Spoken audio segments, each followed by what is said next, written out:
Welcome, ladies and gentlemen, to our Sunday gathering. It's August 28th, 2022. For our friends in Down Under, it is Monday morning. So welcome to you wherever you are in the world. Thought we'd start things off with a little country music, a little Americana. Today is a special day for me. It is the birthday of my dad and my grandmother. So I wanted to dedicate this specifically to my grandmother. I'm going to show you a little picture. And that's Dad and Grammy. And that crazy lady, Mary Elizabeth Luz Champlain, we called her Betsy, or I called her Grammy. She was born 1917. She got married to my grandfather when she was just 16 years old. And she had my dad on this day, August 28th, when she was 18 years old. Could you even imagine that? So I thought many, many months ago that I'm going to dedicate this to her. Now, we've also had a friend who has passed into the spirit world, a great medium, a great person, great tutor, Mavis Pittilla. So we're also going to add her to this. So if we haven't met yet, my name is Sandra Champlain. I'm a longtime afterlife explorer and explorer as to what it is to be human and how to empower people through grief and living life. I'm an author, podcast host, and just little old me. And 3,000 miles away from me physically, yet real close to my heart, is Kerry McLeod and Philip Dykes, husband and wife team, mediums extraordinaire. They teach most of our online classes, and they're two of my very best friends. Darren Wynn is also normally with us, but he is entertaining some company. So I do believe they're out and about in London right now. So today our theme is building on Kerry's theme from last week. She really left me personally with finding happiness in the little things and finding it within. We can either go outside of ourselves and find things that are negative, or we can find happiness both outside and within. And I thought we can find the good within people, because how easy is it to be judgmental and make people wrong? Yeah, it's pretty easy. But there's good within people, good or God. And I mentioned Mavis, and instead of having a reading today, Mavis was our guest at the Sunday gathering just 2 years ago. So I decided we're going to play a clip from Mavis, and she talks about finding the good or finding the God. So that's pretty powerful. We'll do a healing moment today with a beautiful song called Being Humble and Kind, followed by an address between Kerry, Phil, and myself. Now, you guys can talk about whatever you like, but if you'd like to share about someone important in your life and the difference they've made, or talk about the good, whatever, wherever the spirit leads you, we're in. So if you guys would go first, and then I'll go. Kerry and Phil will be doing our prayers and our demonstration of mediumship today. So wherever you are in the world, a big welcome. If this is your first time here, or you've been with us for, oh my gosh, I think it's 2 years and 5 months, we welcome you back. So with that, I'm going to turn it over to my friends in England for the opening prayer. Thank you very much, Sandra. And welcome everybody to our Sunday gathering, whether you're live with us right now or whether you are watching the recording via YouTube or via the internet in another way, welcome. Let us start our Sunday gathering in prayer. Divine and ever-present creative force of life, that creation that allows us to be exactly who we are, that creation that sends us into an unquestionable faith, that unquestionable faith that knows that we don't die, that we live on, that we are present, and that we exist in a way that's more than just the physical body. As we look forward into the Sunday gathering and the week ahead, it is, as Sandra said, easy to find the negative. But today we are going to see the good. We're going to see the best. We're going to acknowledge the best, and we're going to acknowledge the good. Within us all, we have that tendency to maybe ignore what is good around about us. So allow us within this space to take that journey into self, into our lives, and to acknowledge what is good. Amen. Thank you, Kerry. I'd like to play Mavis's video from 2 years ago now. Very much for that introduction, and I think I'm getting smaller as I go on, actually. But hi, everybody, and it's lovely to be here and to be sharing this wonderful, wonderful occasion, this sacredness of us all coming together. In these times, you know, it's really quite difficult for some of us, particularly those of you that perhaps are going through so many stages of turmoil. I wonder how many of you are thinking, God, where are you? It's a thought, isn't it? God, where are you? We hear so much, don't we, about the negative side of this virus and the anxiety and the anger and the stress that's in the world at the moment. And where are you, God? That's a strange thing to say. And yet, you know, if we look at the other side of the coin, God, where are you? We see God in the power of the human spirit, the power of the people that go out every day into the world in service to humanity. We heard the beautiful music that's been played. Some wonderful, wonderful mind has become tranquil and peaceful and let God use their fingers to create the music. And then again, God there again, rising up from deep within the being of that person to bring the words forward that would help you and I to perhaps create a smile in our tears, helping us to go forward. There's so much on this earth that we can be thankful for. So much, if only. We don't say, God, where are you out there? But God, I know you're within me. And I know that you're within every living thing. And therefore, you're within every living person. And I see your actions as I watch the news on the television or I read the paper. I see the goodness that's there, where you are taking the journey with us, not overlooking us, not watching us, but actually doing and taking each step with us on this journey of turmoil and strife. And in that journey, in every step that people take to help fellow man, goodness gracious me, God, where are you? I see you in the eyes of man. I see you as you walk forward to shake a hand of the stranger. I see you when you're stacking the shelves in the supermarket. I see you when I go to the nurse or the doctor. I see you when I'm in a hospital. I see you when someone stands back to allow me to safely walk forward. God, where are you? You are there. And I know that it's a wonderful, wonderful feeling to feel and touch that power within ourselves. And to know that this God is a living God, to go out into the fields, to look at the flowers, to actually look at the power of the sea, the power and the movement of the ocean. How powerful is that power within us? For indeed the great supreme being that's called God keeps the ocean coming to the shore and then back again. Gently sometimes, and sometimes fiercely, but powerfully all the time. We can stand and we can look at the mountain and we can see the power and the splendor that's there. God, where are you? God of the granite and the rose, soul of the sparrow and the bee, the mighty tide of being flows through countless channels, Lord, from thee. And of course, that's true.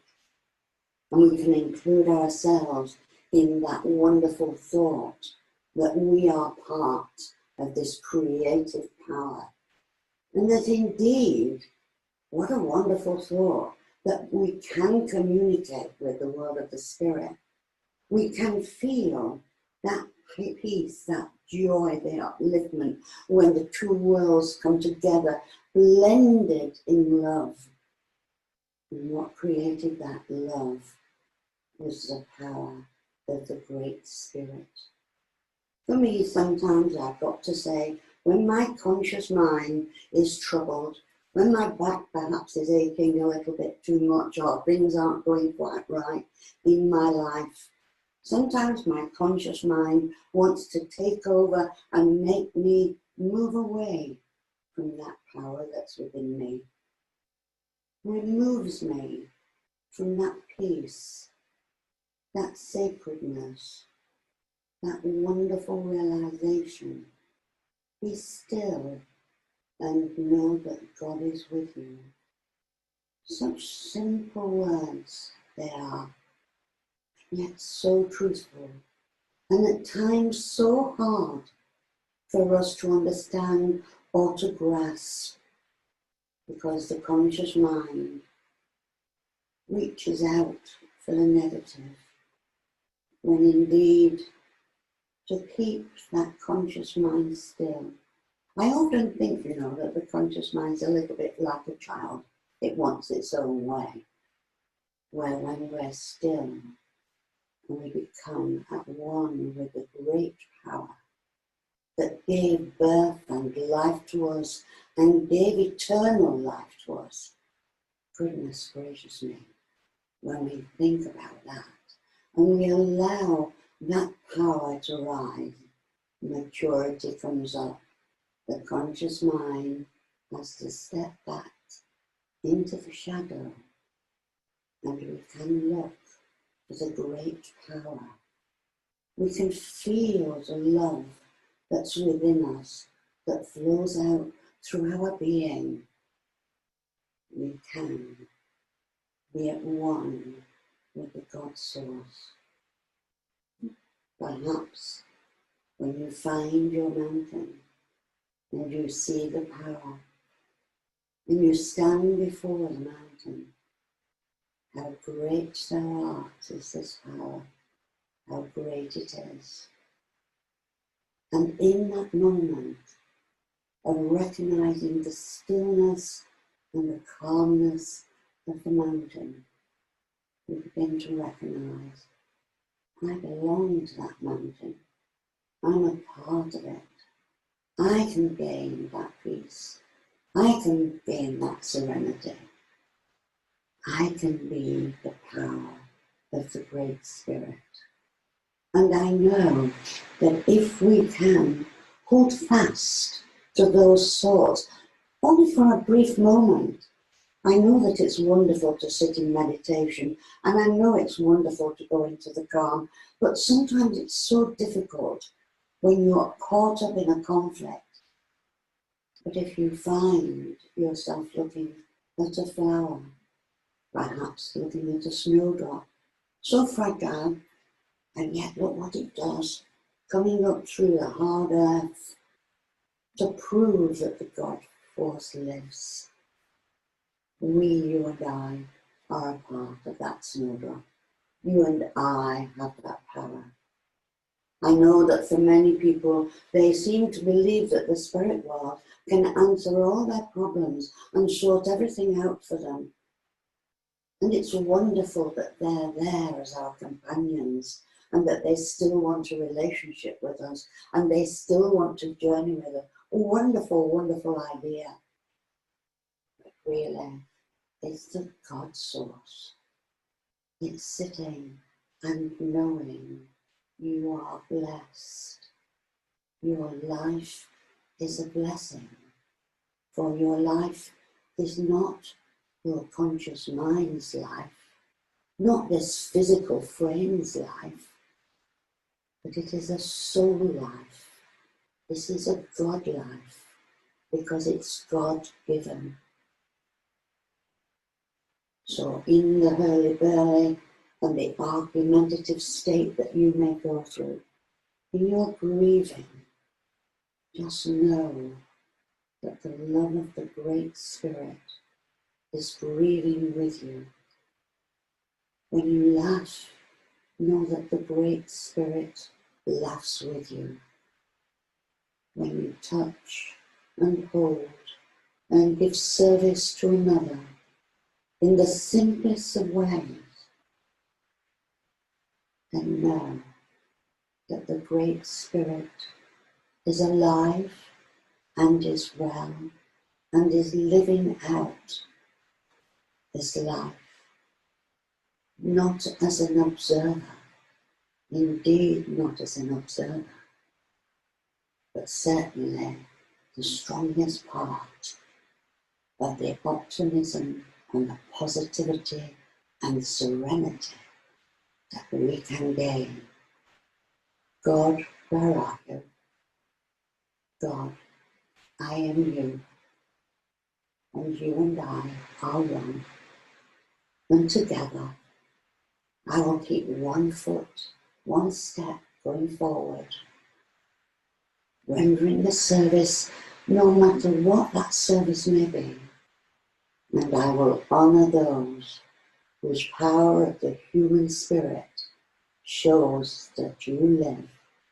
I will honour them, and I will give thanks to that great power that is God. Thank you for listening to me.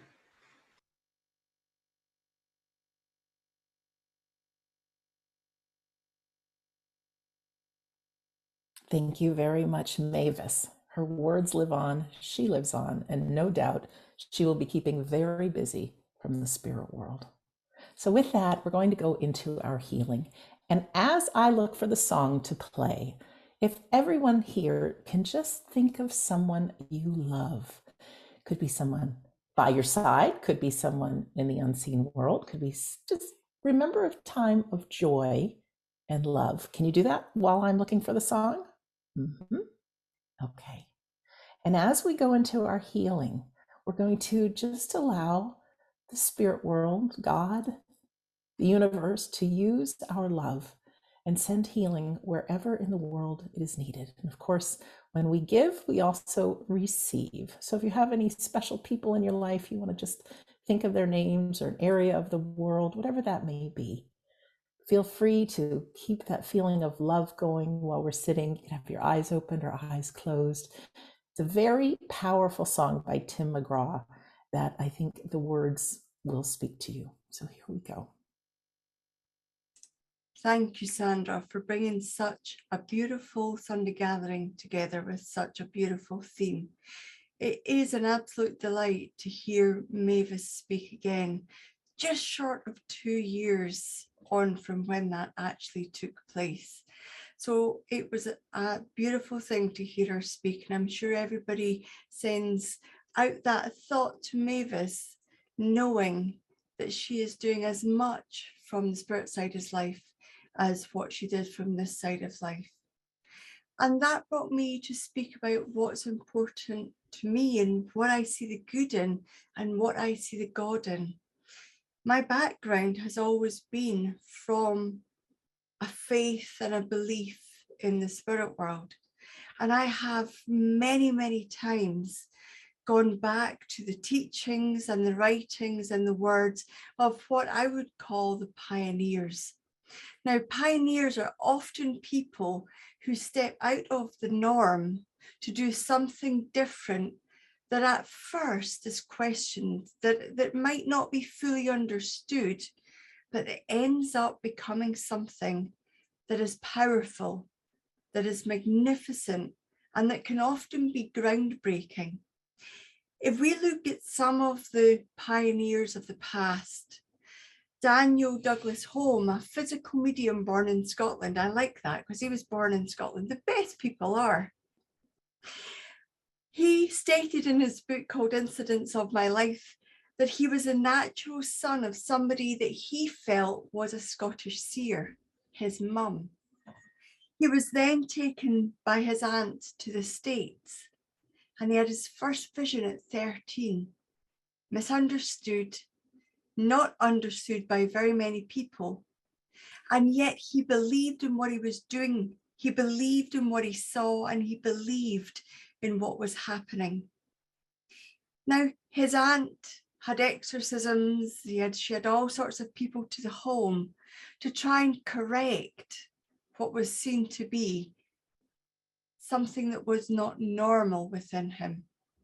He went on to do many seances, to use his spiritual abilities in so many ways, and never took 1 penny for those abilities being used. He had the ability of levitation.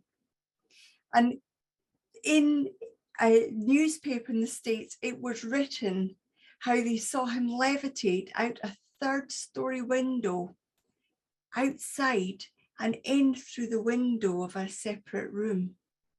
Imagine if that happened now. Imagine what questions would be raised. There were questions raised. There was doubt brought. There was fraudulence speculated. And yet some well-esteemed and reputable mediums experienced that and accounted for it. He had an absolute ability there that the spirit world used. As a pioneer, we've lost so many pioneers. We've lost, but the spirit world has gained them back. Were they ever ours? The pioneers of the past, in whichever way you walk, the pioneers that allow you to do what you do, whether it be parenting, nursing, doctoring, healing, communication, lecturing, teaching, philosophing, whatever that is, there are people that you have looked to that you understand. Because being a pioneer is not easy. I know as a parent, I had so many people. I soon became a single parent. I had so many people telling me how to do it. We've done it before. This is how it's done. But those of you that are parents out there that chose to do different to the parents or the people who were your guardians, you're pioneers. You've pioneered a new way of understanding, and your legacy is the young people that you've left that legacy with, whether they are by blood or whether they are your family of choice. You've been a pioneer to allow them to see different. For me, the pioneers of the past in my area of interest, in that area of interest of communication to an unseen world, always provide me with the words and the thoughts and the understandings that help me know that I'm on the right path. As we move through that path, we can often push our own values to the side to fit in. We can push our understandings to the side to be accepted. But then we don't see the good in who we are and what we are. We don't see the good or the God in us, in ourselves. For me, I'd like to honour all the people that have helped me stay strong in the face of adversity, of challenge and downheartedness. There are books I refer to, conversations I've referred to, addresses that I listen to, and memories I have that touch me and remind me of being in the spirit. I will always be in the spirit, whether I have a physical body to do that or whether I am nothing but spirit. I will always be in the spirit. I'm always the student. I'm staying open and staying willing to learn from everybody around about. Mavis was doing that address on the Sunday gathering in September, not long into that small thing we all know now that changed the world, small virus that changed the world. We know that the world changed, mediumship changed, communicating with each other in the physical world changed. And yet we had people that said, we can do that.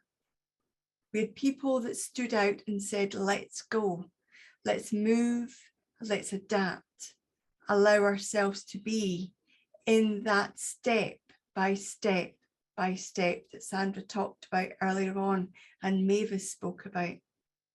When God is allowing you to move in a direction, who are we to question what direction that is? Who are we to question when that power moves through us and allows us the gift of making a difference and being on purpose? So who's going to be your pioneer? Give you a hint. Look at yourself. Thank you, Kerry. Sandra, ladies and gentlemen, it is a pleasure to be here and a pleasure to see a marvelous lady speak. I never knew Mavis. I met her once, and just to listen to her speak moves you. It's not just the words, it's the emotion. When Sandra asked us to do the philosophy together, to share, it's always an honor to be here. But she said, pick somebody that's moved you in your life. And I was going to talk to about somebody that's been in my life or most of my life. But actually, as I listened to Mavis speak, it got me thinking. And as I listened to Kerry speak, it also got me thinking as well. Because when we often sit and listen, we can be captivated in our own thoughts and our own worlds. But when we listen to others and really listen and pay attention, they make us think in a different way. They give us a different perception, a different aspect of life. Today's Sunday gathering, it's all about the good. Or do we take an O out and say, is it about God? God within us, just as Mavis talked about. As I said, I didn't know Mavis, and another young lady that's gone to the spirit world that was very big in the movement, Janet No Havoc. Didn't know her either, but actually as I listened to Mavis, I thought about all the people they have touched in their life, not just through communication, but through the work that they did. And if we think about it for a moment, have you ever received, and you were lucky enough to receive, a contact from Mavis or Janet or any other medium? It wasn't just you that was moved. It was your family, your friends. Because if you were moved, you spoke about it. And it got me thinking there that Mavis might have done, and Janet, thousands of contacts, but she must have touched, and Janet as well, hundreds of thousands of lives, because you probably shared those moments with others. You probably spoke with others. You might have read some of Mavis's books and shared them with others. And when we look at it, it's like a domino effect, isn't it? That they have touched so many people. But I wonder what kind of journey they had. Kerry's just spoken about the pioneers. Well, for me, they weren't just pioneers, they had pioneering spirits. And when we think about that, the spirit within us, the determination, they knew their passions, they knew their purpose, they had their whys when maybe life got tough. But also they were ladies that had vision to explore, vision to investigate ideas and theories. I wonder would it be possible? Do you think that stopped them? Mavis, as you saw there speaking, was a young lady, but that young lady was still traveling the world, still doing the work of the spirit, still jumping on a plane and traveling, still doing workshops, seminars, demonstrations. Her passion, her purpose was to touch you in some way, deliver that God force that passed through her to you. She was that voice piece for that unseen world, our loved ones. And when I think about it, how many people she's touched and that knock-on effect, that domino effect, it's amazing, isn't it, how one person can have such an effect upon us. For me, that pioneering spirit is all about hard work, is all about rolling up the sleeves, getting on with things that some people might not always agree with. Because we've all been there. It doesn't matter if we're doing or talking about what we're doing here. Let's go to our daily jobs. Let's go to our hobbies. Let's go to our families. There may be always criticism. There may be envy. There may be jealousy. There may also be, how can I put this, bitterness. But I wonder if those ladies were ever stopped. It might have affected them, might have touched them. They might have, as Mavis said, in that moment, cried out to her God, her belief, her faith, to say, what am I doing wrong? Why do people seek like this? But it never stopped her because she had that vision. And this is what pioneerism's about, having a vision and seeing it through. Sometimes when we face that criticism, and it's a memory of somebody who inspired me many, many years ago, John, a gentleman that started my journey, a journey within spiritualism, when I had all these questions. I remember him saying to me, you won't be the medium for everyone. And I said, that's strange. Can you explain that to me? And he said, some may ignore you. Some may ridicule you. Some might even fight you. But he says, then, if you still have that conviction, they may copy you. And that hit me.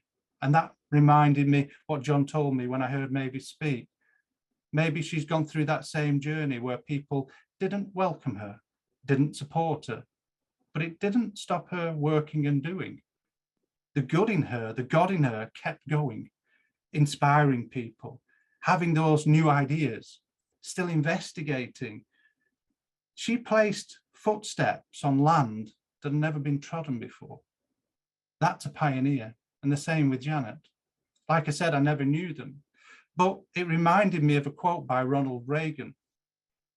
The future doesn't belong to the faint-hearted, it belongs to the brave. We all need to be brave and believe in that true self and really take a look at self and what our purpose, passions and whys are, and keep our visions true to who we are. As Kerry said, don't be bent by other people's understandings or persuasions. Stay true to who you are. They did. They touched hundreds of thousands of lives. I'm asking you, where's your vision? Where's your passion? Stand true and walk that path. Thank you for listening. Oh, thank you, Phil, and thank you, Kerry. Boy, I'm feeling a lot of love right now. Love you guys so, so very much. For me, the person that I'm honoring is my Grammy.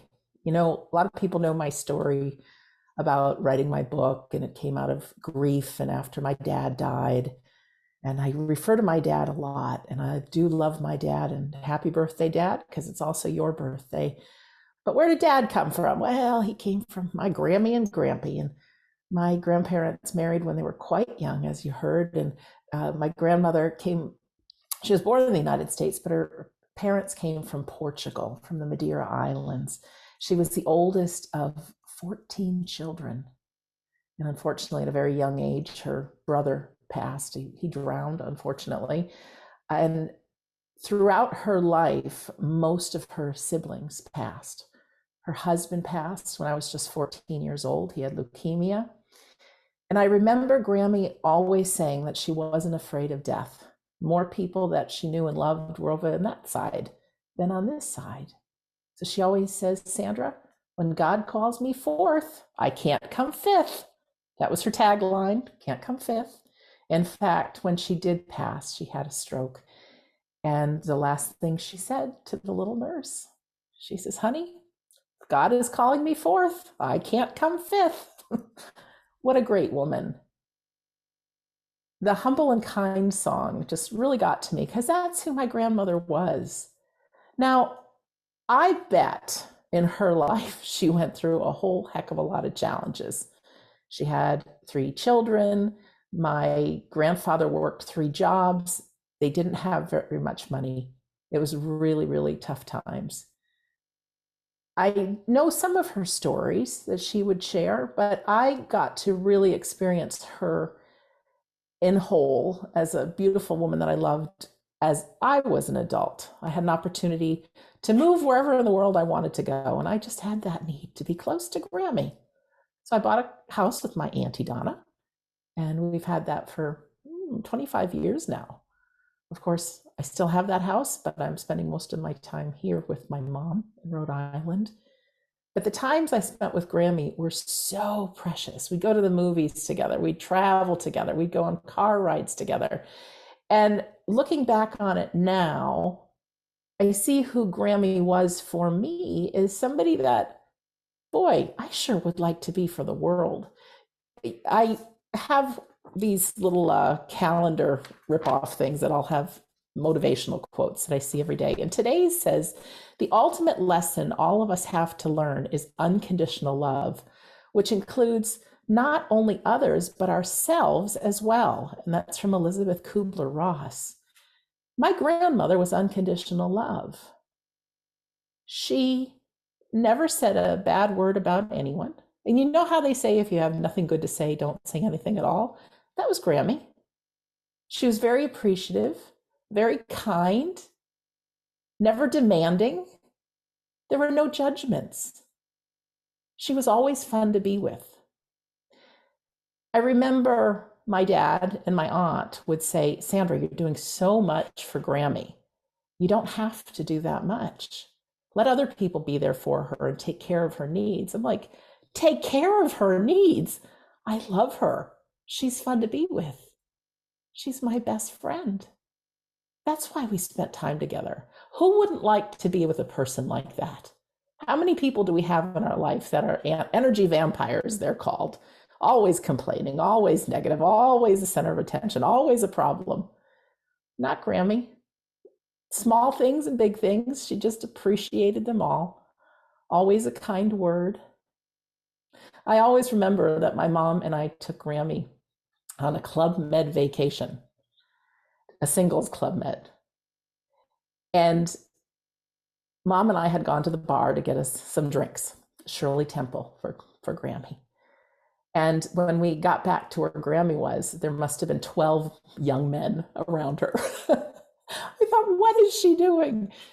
And my mom picked up her slogan, I'm old, but I'm not dead. You know, she got away with flirting because she was older.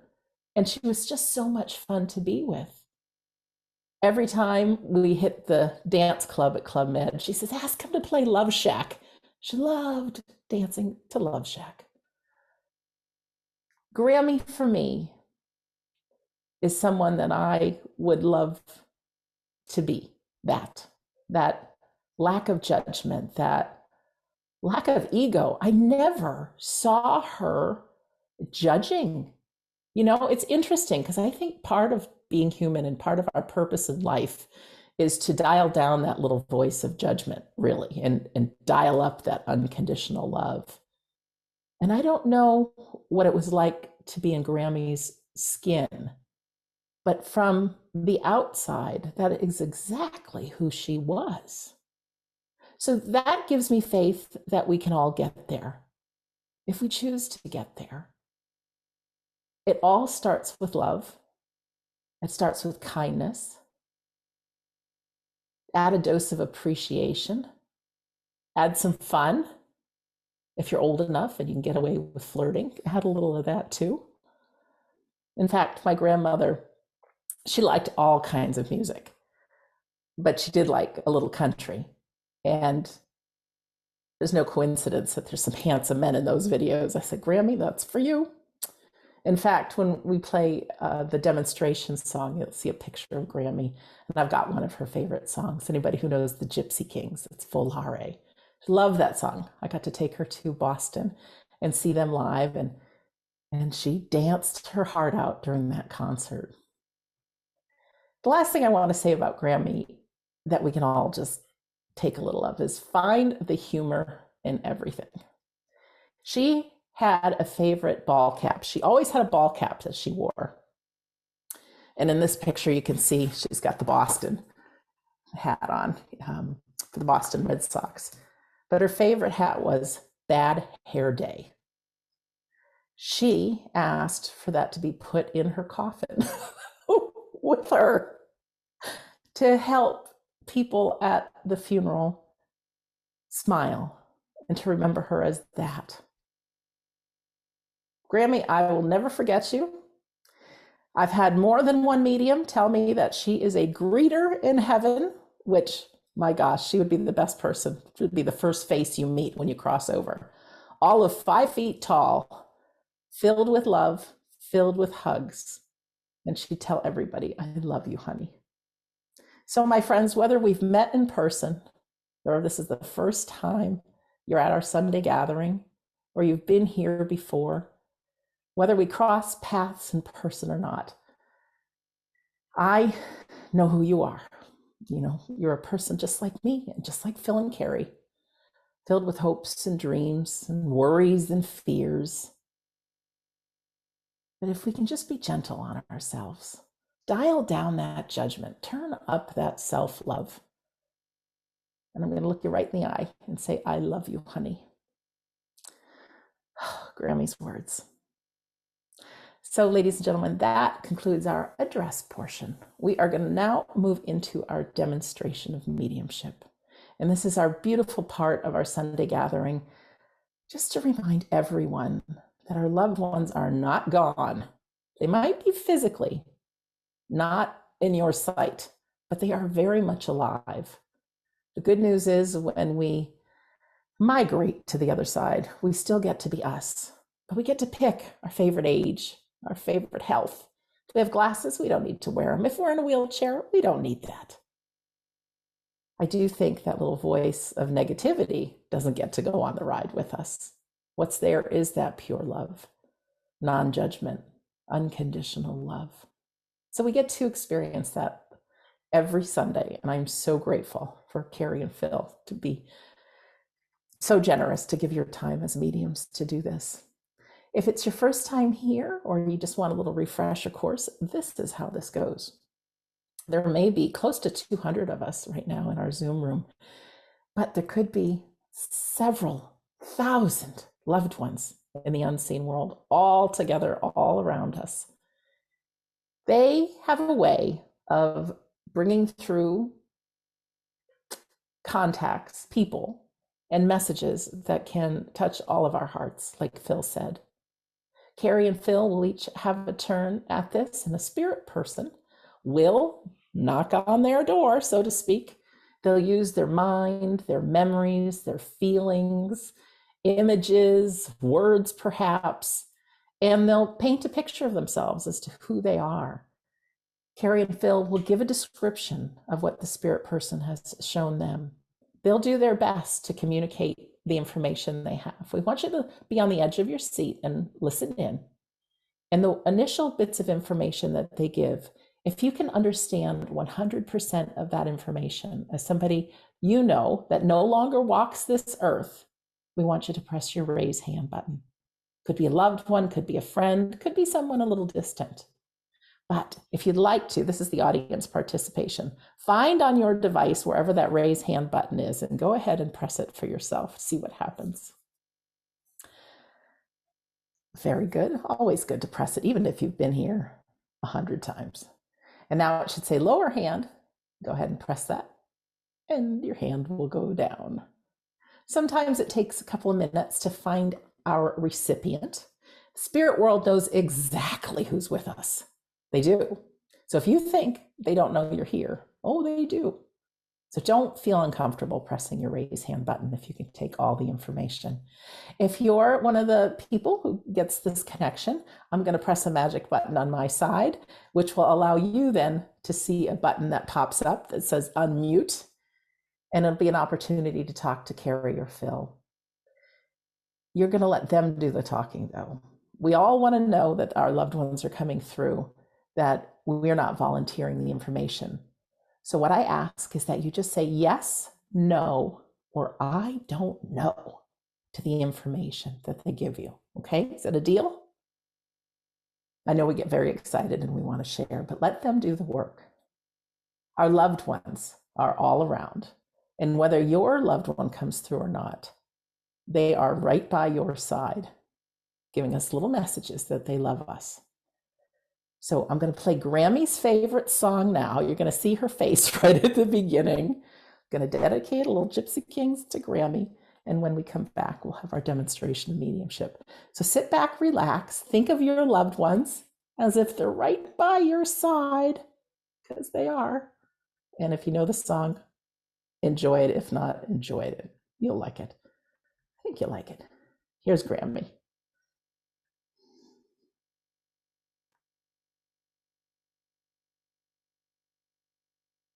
Nothing wrong with the little Gypsy Kings.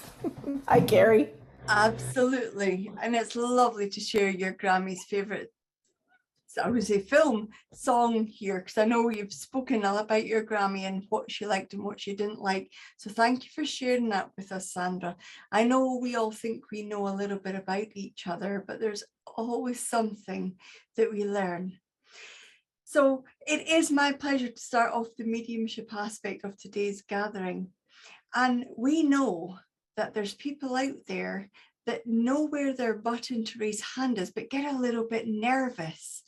Because week on week, we get little emails and messages from people saying, I could take all of that, but I was too shy to put up my hand. And then we get other emails saying, oh, I wish I could find where my hand is. So if you don't know where it is, find it. And if you can, good. So I can see some people putting up their hands. And if you feel that you can take the information and are shy, your loved ones are knocking on the door. All you have to do is put up your hand to open that door. Can you do that for me? Now, I'm going to ask you all to do something at home, and it's going to look really silly. Do this if you can agree. Well, I can see Sandra doing it. I hope some of the other ones are doing it as well, because this is how the spirit world sees us, with that joy and with that fun. It's really, really important.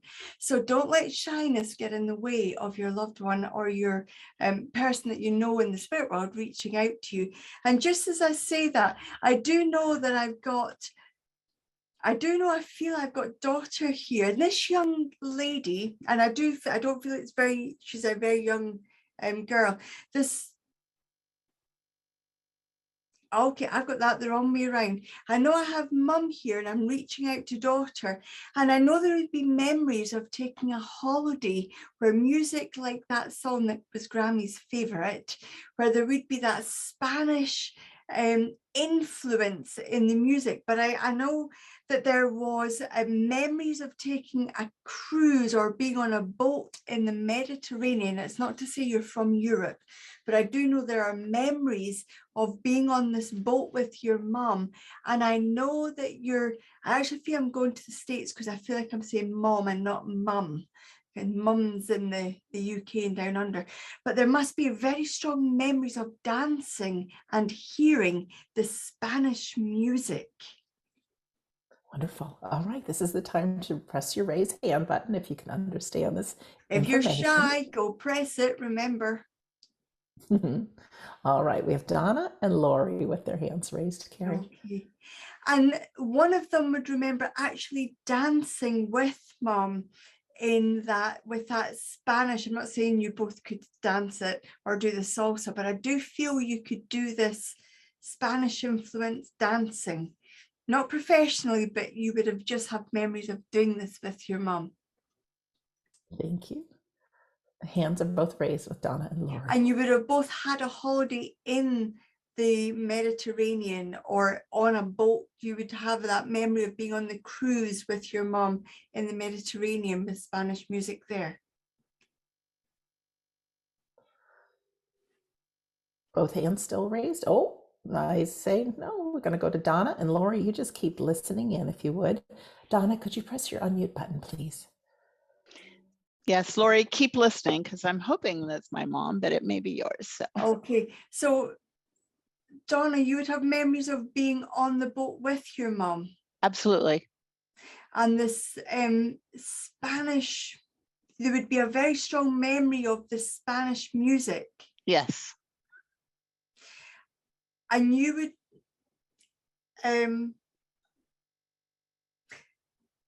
Sandra, can we unmute? I'm not saying I'm not with you, Donna, but I hear Laurie over and over and over and over and over again. Okay. Can you speak to Laurie, please? All right, Laurie, if you could press your unmute button. Hi, Laurie. Hi, good morning. Hi, good morning, Laurie. So you understand the information I've given? Yes. And you understand you're having memories of this time dancing with your mum to the Spanish music? Not really. Would you have memories of being on a holiday with your mum in the Mediterranean area?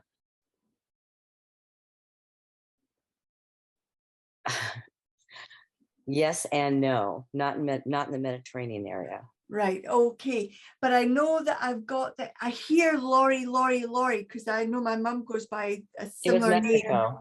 We were in Mexico. Oh, Mexico. Okay, so that's that. It's definitely that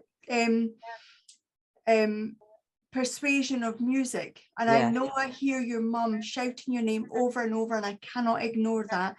Then Yes. with this holiday in Mexico, your mum must have been a little bit like Sandra's grandmother in that she had a lovely personality. Yes. But in that lovely personality, you would know that she could be a little bit embarrassing, but not intentionally. No. You wouldn't have memories of your mum dancing freely without a care in the world. No.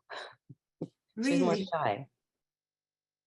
Then Laurie, would you have been dancing without a care in the world, and your mum would have found you a little bit Yes. embarrassing? Okay. Yes. Because I know I've got this feeling from your mum of, oh, but she absolutely adores you. I have to say, she absolutely adores you. But you would have memories too of, I know you've said your mum was quite shy, but I know she was very strong on the ethics and the morals. Yes. I know too, with this holiday, your mum must have found it very hard to see anybody that found life a bit harder than she did. Wait, can you repeat that? Yes. Your mum must have found it quite difficult to see people that were more challenged in their life. Yes. Because I get this feeling that whilst on this holiday, that she would have saw people that were struggling a little bit more than her. Oh, yes. And I feel that you would have taken trips and saw areas of the population where life was really challenging. Yes. And I feel your mum would have wanted to be that good Samaritan and give and give and give. Yes. I also know that from what your mum shares with me is that you must have had the conversation with her mum. You can't help everybody. Yes. But I know it's not your mum's nature not to do that. Laurie, your mum, towards the end of her life, there must have been another person unwell at the same time as your mum.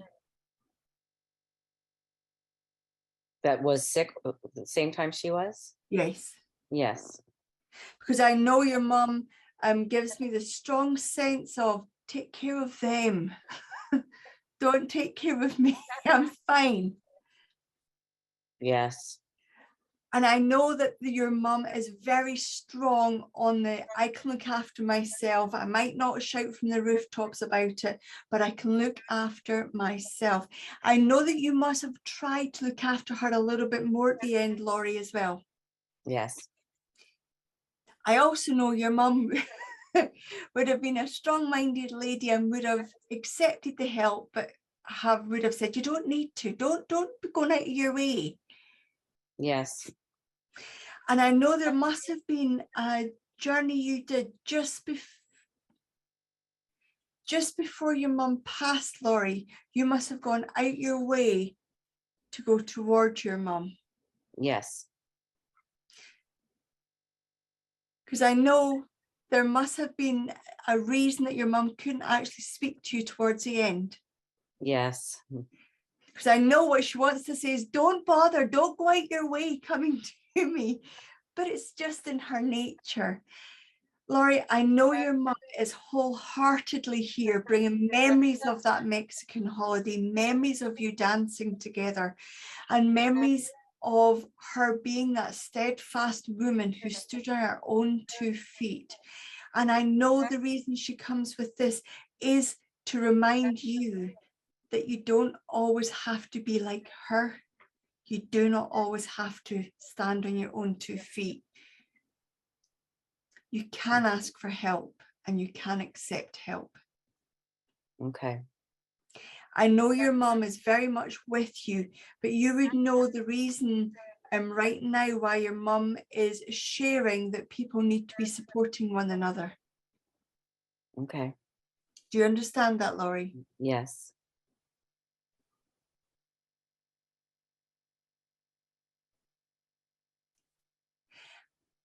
You must have memories of your mom having the Mexican hat on. Yeah, probably on that cruise. Okay, then you must have a photograph of somebody from that holiday or afterwards with the Mexican hat on with the little balls hanging down from it. Yes, I'm sure somewhere I've got pictures. Okay, I know your mom is so close to you, and I know she's very much around the family and very much supporting you. The way that you reached out and helped her when she was saying, no, I'm fine, I can do it on my own. Although you're saying that, your mum needs you to know she's absolutely with you and supporting you and being there with you and giving you that silent strength that she always did do. Great. Yeah, I feel her always. She hasn't been gone that long. Thanks, Laurie. Thank Thanks, you so Mum, much. as well. You're very welcome. Thank you for allowing you. me to do that. Thank you, Laurie. Thank you, Kerry.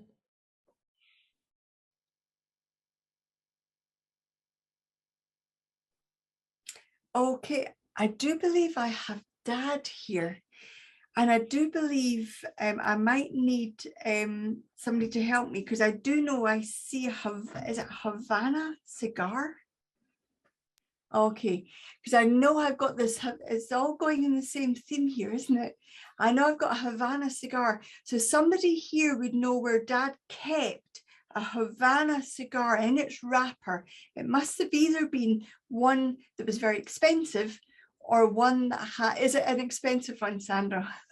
I don't smoke cigars, so I don't know. So somebody would have a memory of Dad having this Havana cigar unopened. And I know that this would have, I actually see it on a plinth or some, I don't know why somebody would put a cigar on a set of stands or stilts, but I feel like it's on this set of legs. Janet has her hand raised. Let's see what Janet has to say. Hi, Janet. You just need to unmute yourself there, Janet.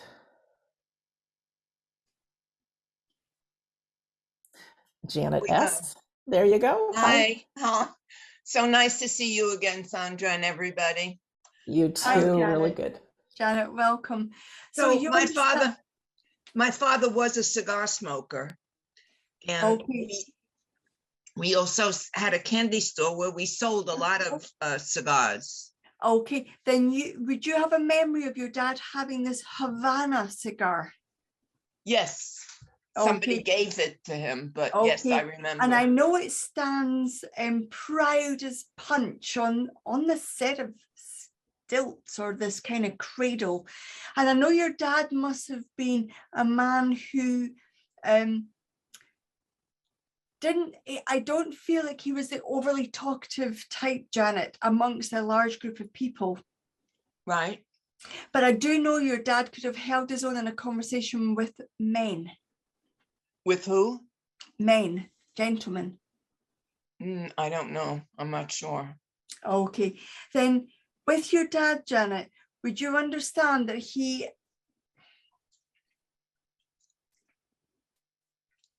I actually get this, something's not feeling quite well. Let me work with this for you, Janet. With your dad, you would know where okay. Would you understand that you don't know a huge amount about your dad's family background? True. His parents came from another country and I wasn't. Okay. So, and you know that there are gaps in that understanding and in that history. Yes. Because I feel like your dad is not able to share with me anything of his past. beyond what you already know. But I do know he could, when I said he couldn't keep a conversation, I actually feel about his past, he was very private, about his family, he was very private. But actually, he would love to, he must have entertained within the family, but had people around to the house. No, no. I don't see that as my father's side, no. Okay. We used to go to family circle meetings, but it wasn't in our home. Okay. 2 seconds, Janet. Just give me 2 seconds so I can check in with Sandra and see if does anybody else understand this information. I'm not saying I'm not with you, Janet. That's okay.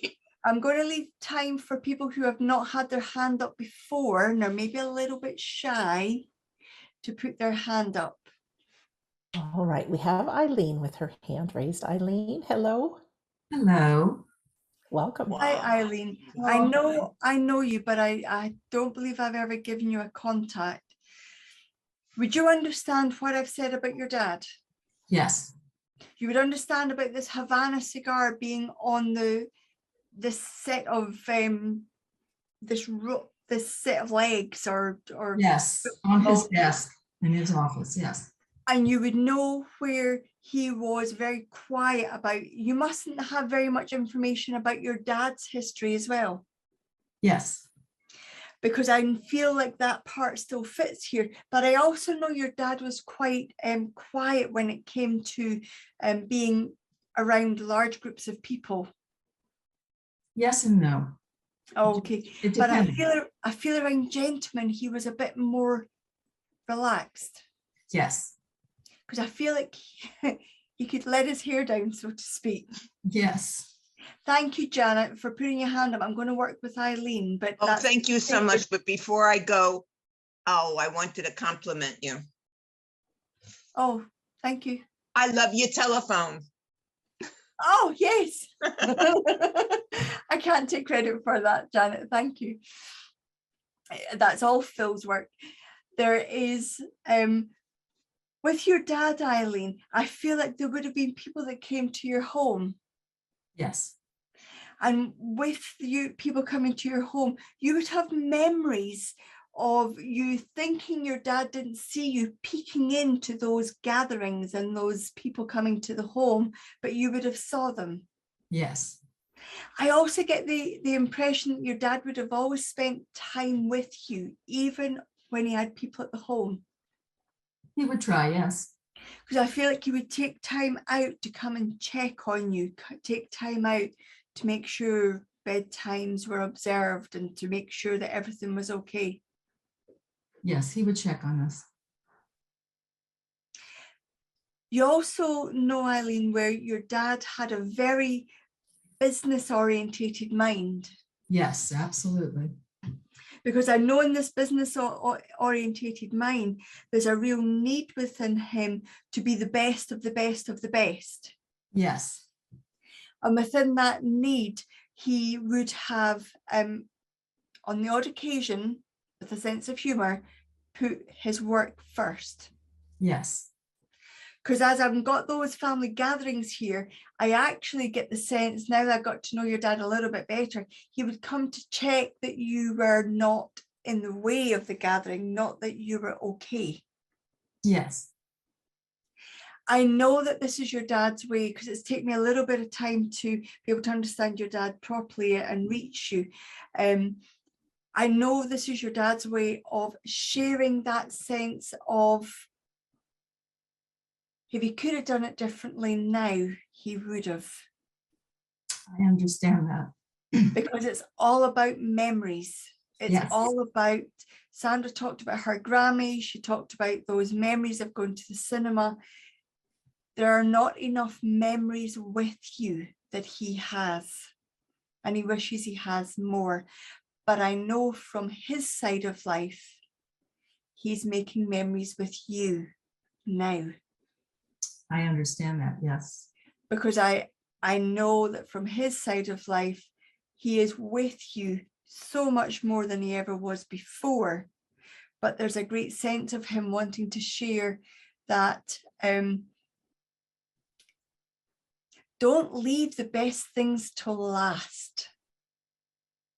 I understand that too. Yes. Take the good things now. That cigar waited and waited and waited, whereas actually it should have been enjoyed when it could have been. Yes. So enjoy life. It's maybe a message to all of us, Eileen. Enjoy life now. Don't put off making those memories. Thanks very much, Eileen, for allowing me to do that with you and your dad. Thank you so much, Kerry. That was great. Okay, thank you very much, everybody. I'm now going to pass this hot seat to Phil. All right, Philip Dykes, come on down. Thank you so much, Kerry. Hi, Phil. Well, hello. Well, Sandra, do you know that was a game show here in the UK where they used to say, come on down? Okay. Here too. But it's completely different from a game show. It's absolutely wonderful to listen to Kerry work with those people in the spirit world and to feel that presence coming through them. So hopefully everyone's going to be just as kind to me by finding their hands as well. Okay, so it's really funny because it feels like I'm sat here with tails on and everything. So I know as I become aware of the spirit world, I want to talk about, and I do feel it's dad that would have been a pianist. So I know somebody's dad would have been a pianist that should be in the spirit world as well. But I also know he would have, as I get this impression with him, when I say pianist, he would have been on stage as well. Great. All right, ladies and gentlemen, who can understand this information?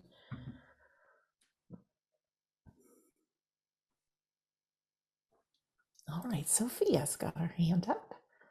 Sophia, if you could press your unmute button, please. There you are. Hi, Sophia. Oh, it's a father-in-law. It's a father-in-law. Then let me just work with this just for a second. But would you understand that he was very professional? Yes. Because it just felt as I sat down, I want to pull my shirt tight and get everything right. But you must have seen him play, Sophia. I did. Because again, it feels like I'm not just pulling my shirt down. It feels like somebody watched me do this. That's why I said I feel that you'd seen him work. But would I be also right in saying that it was classical music that he played? More toward jazz, I think, but I don't know. Okay, then if I've got that little bit wrong, then let me just look at this for a second. Where I thought it was classical, would I be right in saying he was very passionate about the music? Yes, very. Because I know that where I've gone wrong with it, it's almost like I'm seeing him play, but my whole body's moving with it. The passion, the power's moving me through. Yes. Would I be right in saying when he played, it was almost like he was possessed? Yes. Because it just feels where I want to go with it and do everything. I can't imitate it. But I also want to say he also goes into his own little world with it as well. Yes. But would I be right in saying with your father-in-law that he had a good sense of humor? Yes. Because I also know as he plays, he's being serious, then he just pops his head up and pulls a face as well. So I know he can do, you understand? Yes, I saw him do it. Because again, it just feels like I want to play the music, then just pause and smile, then go back into it and everything else. So I know this is just as he comes forward here. But I want to say with your father-in-law, it's almost like he had a dual personality, because one, I'm seeing him play the piano and really be passionate about it, but then I'm seeing him as that family man as well. Yes.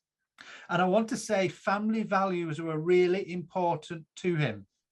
Yes. And where he used to play, and would I be right in saying he would have played in like clubs as well? Yes. Because I know there's a real genuineness to him where he had a lot of followers. Yes. But I know it didn't go to his head, did it? I don't know.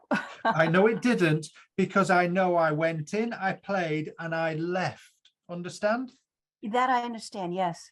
Because I know here it's about providing for my family, and I was lucky enough to do what I was passionate about here as well. But exactly. Would I be right in saying that he was so talented that he could, let me just get this right, he could make a piano that was out of tune sound good. Probably. Because I get the sense it didn't matter what you put him on, he would play it. And I know he had a real interest, not just in jazz music. No, bear with me, I've got that bit wrong. Would I be right in saying, you're going to have to help me here, Sophia, he would have studied some of the old jazz players of the country music, not country as in Western, but the country music. Almost like soul music. Would you understand? Oh, yes, yes. Mhm. Because I know here, I can hear things that are almost like an Elvis persuasion, but I know it's jazz. It's almost like he's put his own spin on it. Oh, yes, yes. Because again, but I want to say he could listen to something, and I know that even if something was out of tune, he could still pick it up. It's almost like his hearing was absolutely pinpoint accurate. I would think so, yes. You would think so. Then would I be right in saying you could, bear with me, there must have been occasions like at family get-togethers where people would joke and almost try and explain things and just note a couple of beats, like hum it or something, and he could pick it up and he could tell you what it was. Yes. Because again, it's just these things going through my mind with him as well. But I want to say there was a big family get-together shortly before he passed. Say no, it's not correct. Bear with me. I don't know. You don't know. Bear with me. Because it also feels here that if I'm right with this, it would have been his birthday not long before he passed. I can't remember. Because I know it's within, it's almost like he loved nothing more than the family getting together and having the family round. And he was able to listen to people as well. Yes. Because it's almost like he was very personal. He just wants to sit down and talk and listen to what's going on in people's lives. Yes. Because it feels that he got his inspiration from this. And I know this is why he's coming forward, because it's almost like if I said with you at the moment, Sophia, there's been things weighing on your mind. Yes. On a personal nature. Yes. Because I know I'm not, don't worry, I'm not going to blurt it out, but I know here this is why he's come in, because he wants to listen or let you know he's here. He's been listening to you. So you must have been sat by yourself going over these things and almost speaking out loud about them. Yes. Because I know he says, I was sat with you, listening to you. And again, I know you said jazz, but there must have been some of the music that was a little bit like blues as well. Oh, yes. Because I know it's almost like he's playing things. And I know with certain types of music, they play and they can be quite sad. Then all of a sudden, they pick the tempo. So I'm doing my best with music. I don't know it that well, but I know it sort of picks up and paints a happier picture at the end.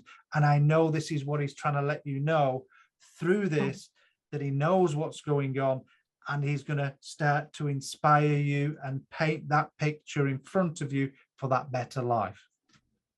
Thank you. One last thing. Would I be right in saying he had a piano at home as well? Yes. And would I be right in saying he played in front of you? Yes. And you would have played on the keys with him at the same time? I don't remember. Then there should be a memory where somebody was he was playing and he was almost, somebody else was on the keys as well, like doing a duet. Yes. Because I know he keeps on bringing this, whatever happens in life, life is like that duet. He'll always be there. And I know you said he was father-in-law, but I actually feel that he looks at you like a father. There's a real pride in what you've done and what you've got through. And you seem to be inspiring him in the spirit world. And I know we saw a picture of Sandra's Grammy, but he used to pull those faces that were really cheeky as well. Yes. Because I know he's pulling those cheeky faces just to make you smile. So I'm going to leave his love with you, Sophia, and say thank you for allowing me to do that. Thank you very much. Thank you, Sophia. Thank you, Phil. Okay. Okay. See, when we get something in our minds, we question it a little bit, because I've got something very quickly and I just thought, oh, different. I think something's going on here. I think I've got a full orchestra in the spirit world with me. Bear with me, ladies. Okay, confusing me. Okay, I also feel I've got a dad again, but I know this dad plays the trumpet, but I also know with dad that plays the trumpet, if I'm right with the relationship, that he would have loved to play. It's almost like it gave him the youth. It's almost like he would have acted a lot younger than he actually was when he was playing it. It seems to come alive. So somebody would understand. Dad ever understood the relationship that used to play the trumpet? Thank you, Phil. All right, friends, press your raise hand button if you understand this gentleman. Stella's got her hand up. Stella, if you could press your unmute button. Hi, Stella. Hi, Sandra. Hi, Phil. Hello, Stella. Do you understand, like I said, Dad in the spirit world that used to play the trumpet? Yes, it was a cornet. It was a cornet. Forgive me, I just saw the end of it. I thought it was a trumpet. So it's a cornet. But would you understand he was, again, he seems to have fun with it. Would you understand? Yes, he did. Because it feels like I want to come alive, and I know I'm a dad, but it just feels like playing the cornet or this instrument. It almost brings my youth back. Yes. And I want to say he was influenced by music early in his life as well. Yes, he was. And would I be right in saying, Stella, he could be a bit embarrassing with it as well? Oh, yes. Because it just feels like I want to entertain people and I feel like I'm good. I'm not saying he's got a big ego, but it feels like there's a little tiny bit of ego there, and he just seems to get carried away with it. Yeah. Okay, but I do mean it in the best possible way. Would I be right as well saying your dad just liked to laugh and have a good time? Yes, he did. And would I be right in saying he used to like the old-fashioned, he used to like the comedians on the TV as well? Yes, old ones. The old ones. If I went back to the Kenny Everetts and things that are a little bit silly. Yes, that's the one. Because I'll not tell you what I'm seeing, but because it's a bit rude, as you know, Kenny Everett was. But also all done in the best possible taste, your dad has just said. So I know he will come out with the one-liners as well. I was just thinking the same. Good, because I know it's just the way that he is, and it shows you how the spirit world impress upon us and really impress upon the mind and everything else.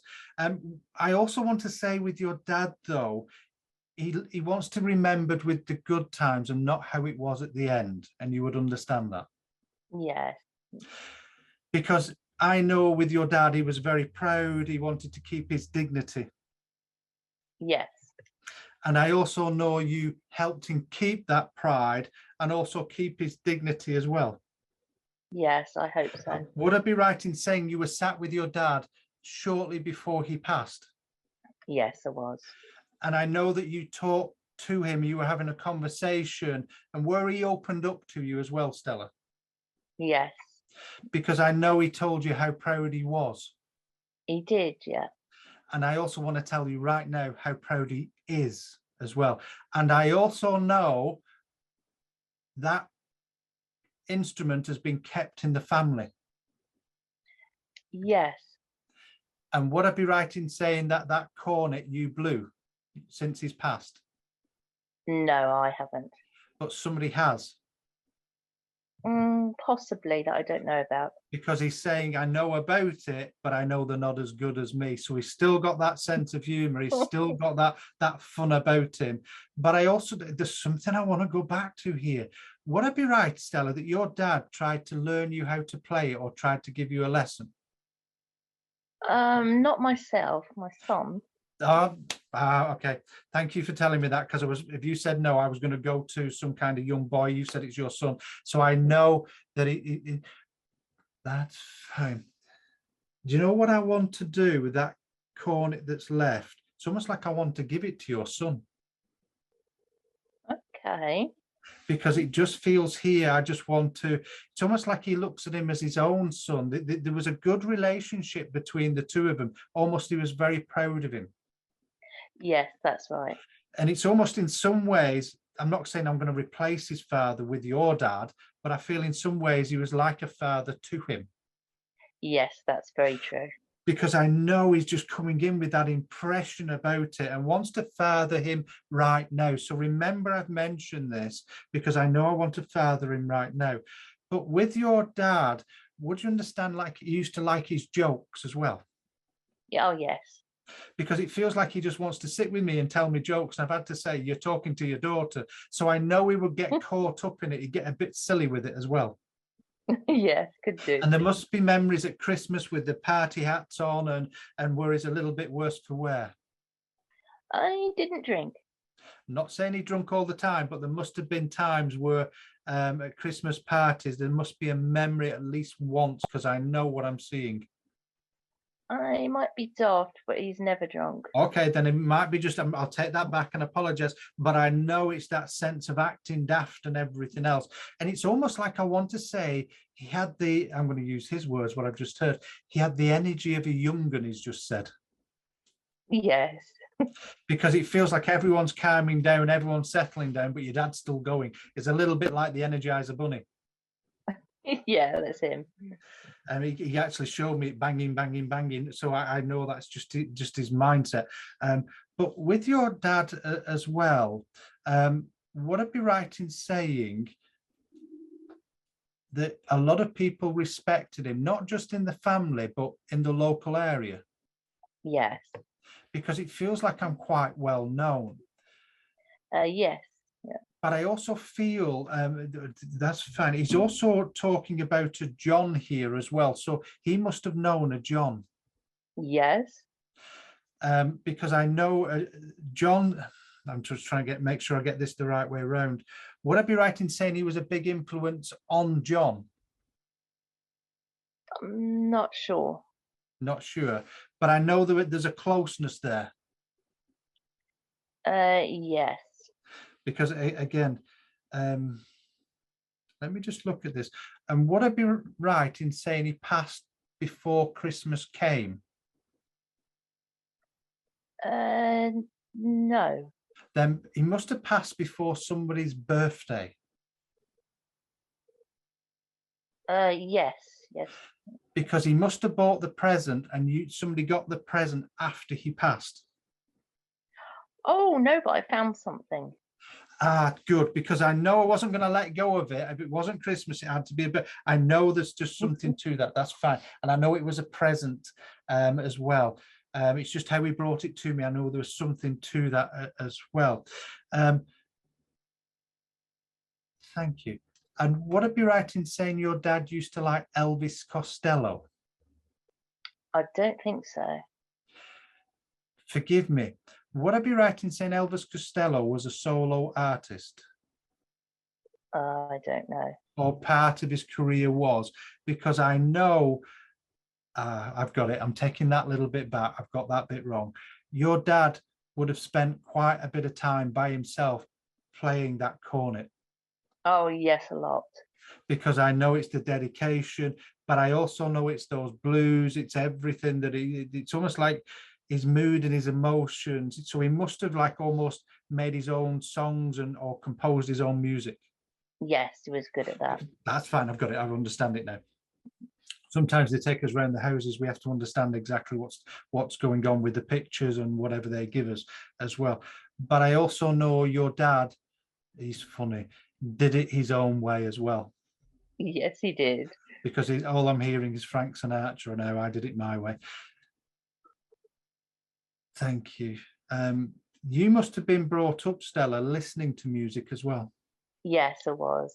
Because again, I want the old-fashioned genres and everything that seems to have really inspired you and created you, because your dad's very proud and he's taking credit for how you've turned out, as we all parents would do.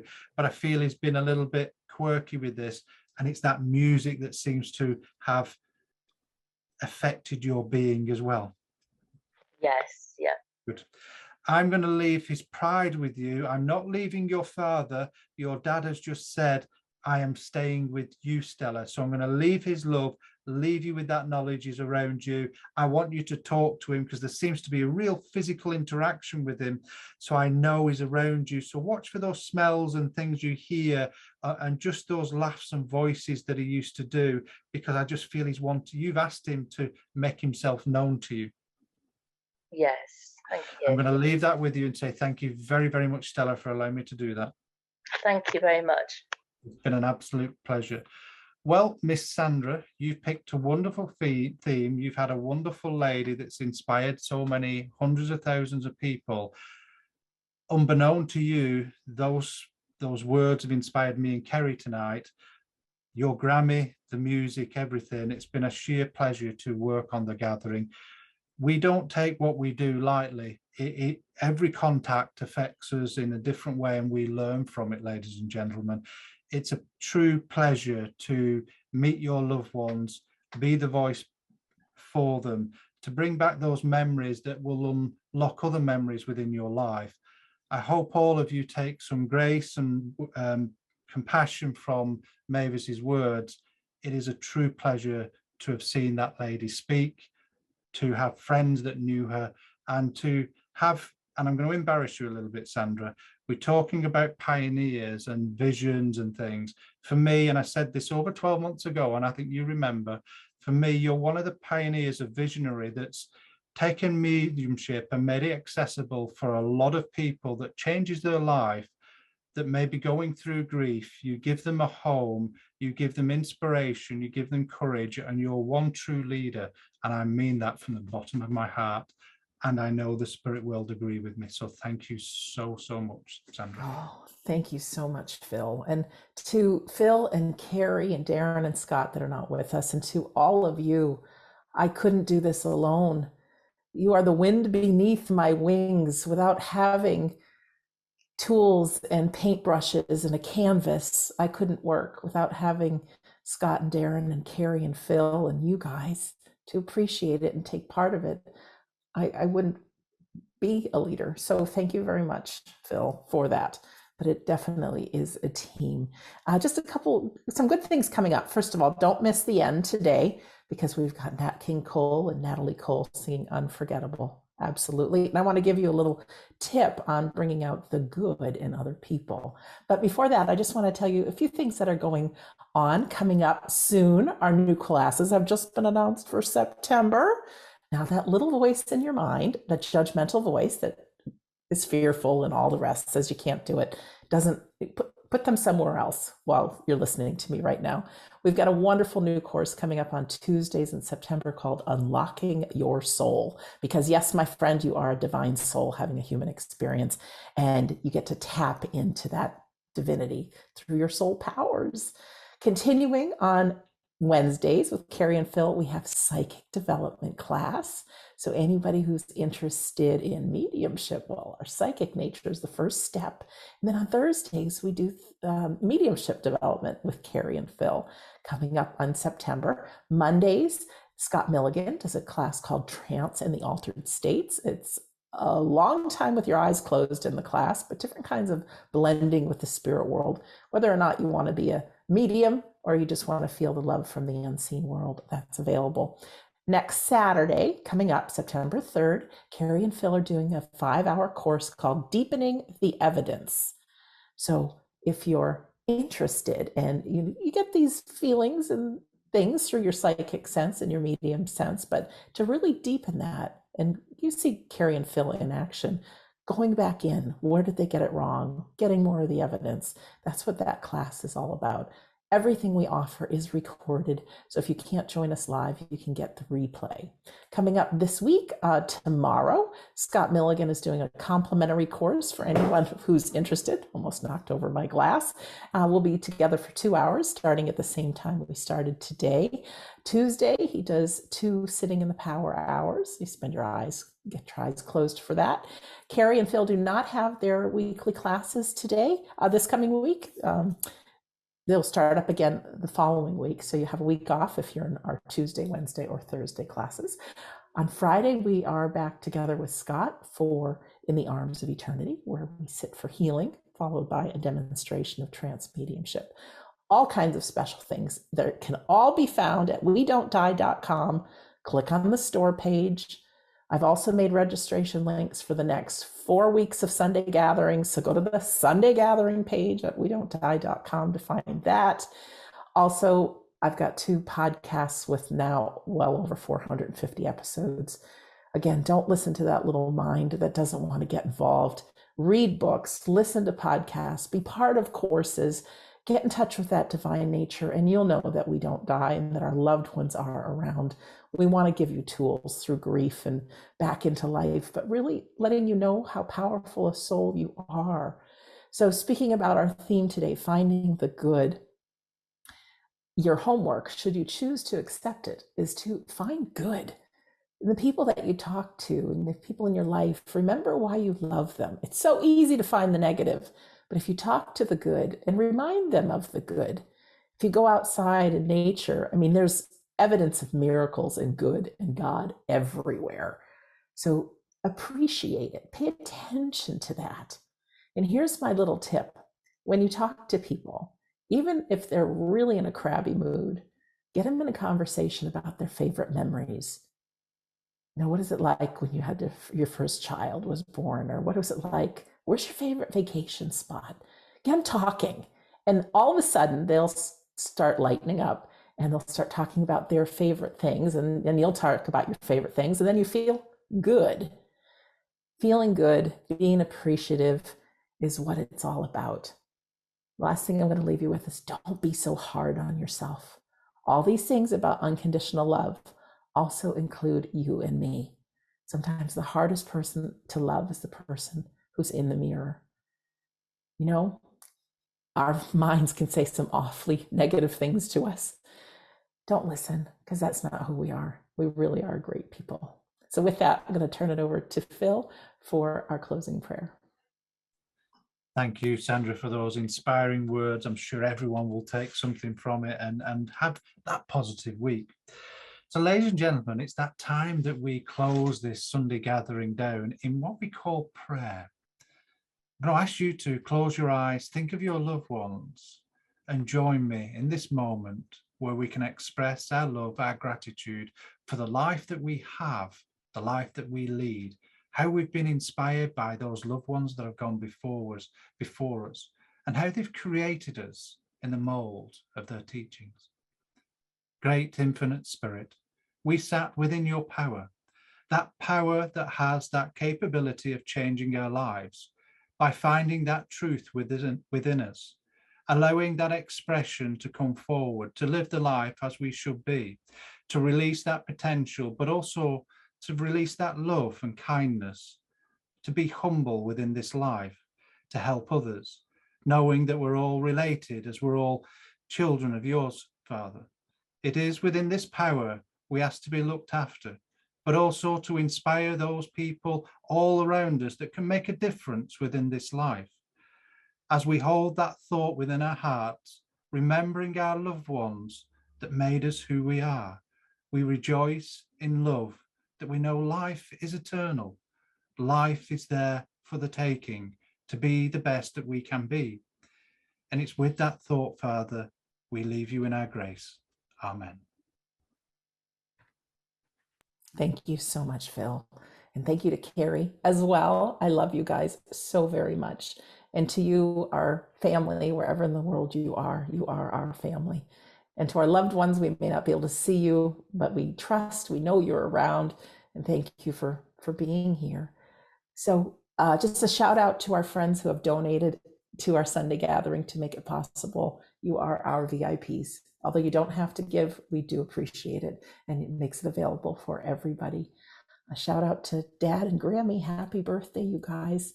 You are unforgettable. We all have people in our lives that are unforgettable. So here's our closing song called Unforgettable. Oh, you gotta love Grammy. All right. Love you all. We'll see you next week, if not sooner. Bye for now.